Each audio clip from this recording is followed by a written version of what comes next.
നമ്മുടെ സഭാ ഭാരവാഹികൾ ഇന്നോ ഇന്നലെയോ മറ്റോ മുഖ്യമന്ത്രിയെ കണ്ട കാര്യങ്ങൾ ധരിപ്പിച്ചിട്ടുണ്ട്. അതിന് പോസിറ്റീവായിരിക്കുന്ന ഒരു റിസൾട്ട് ഉണ്ടാകുമെന്ന് നമ്മൾ പ്രതീക്ഷിക്കുന്നു. കാരണം നമ്മുടെ അപേക്ഷ അദ്ദേഹം തള്ളിക്കളയത്തില്ല എന്ന് തന്നെ നമ്മൾ പ്രതീക്ഷിക്കുന്നു.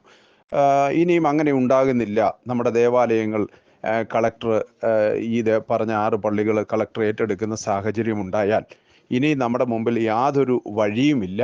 കാരണം എന്താണെന്ന് ചോദിച്ചാൽ നമ്മുടെ മുമ്പിൽ മറ്റ് ദേവാലയങ്ങളെല്ലാം ഇതുപോലെ നഷ്ടപ്പെടും. അതിനൊരു ശാശ്വത പരിഹാരം ഉണ്ടായേ മതിയാകൂ. ആ ശാശ്വതമായ പരിഹാരം ഉണ്ടാക്കുന്നതിന് വേണ്ടി നമ്മൾ നിശ്ചയമായും തിരുവനന്തപുരത്ത് പോയേ മതിയാകൂ. തിരുവനന്തപുരത്ത് പോയി തിരുവനന്തപുരത്ത് നമുക്ക് നമ്മുടെ ആവശ്യങ്ങൾ ഉന്നയിച്ചുകൊണ്ടുള്ള സമരത്തിന് നേതൃത്വം കൊടുക്കുകയും ഇത് പത്രവാർത്തകളാകുകയും ചാനലുകൾ റിപ്പോർട്ട് ചെയ്യുകയും അതുപോലെ തന്നെ പൊതുസമൂഹം ചർച്ച ചെയ്യുകയും ചെയ്യേണ്ടത് അത്യാവശ്യമായി വന്നിരിക്കുകയാണ്. അതുകൊണ്ട് ഞാൻ ഇതിനു മുമ്പ് ഒരു യോഗം വിളിച്ചു. പരിശുദ്ധ സഭയുടെ കൽപ്പനയും അതുപോലെ തന്നെ പത്രവാർത്തയും ഒക്കെ മാനിച്ച് ഞാനത് മാറ്റിവെച്ചു എന്നുള്ളത് എല്ലാവർക്കും അറിയാവുന്ന കാര്യമാണ്.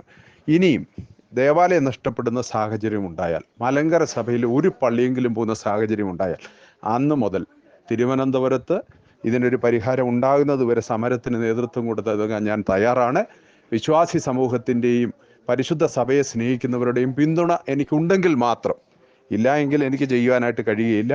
ആ പിന്തുണ എല്ലാവരോടും അപേക്ഷിച്ചും അഭ്യർത്ഥിച്ചും കൊണ്ട് നിർത്തുന്നു. നമസ്കാരം.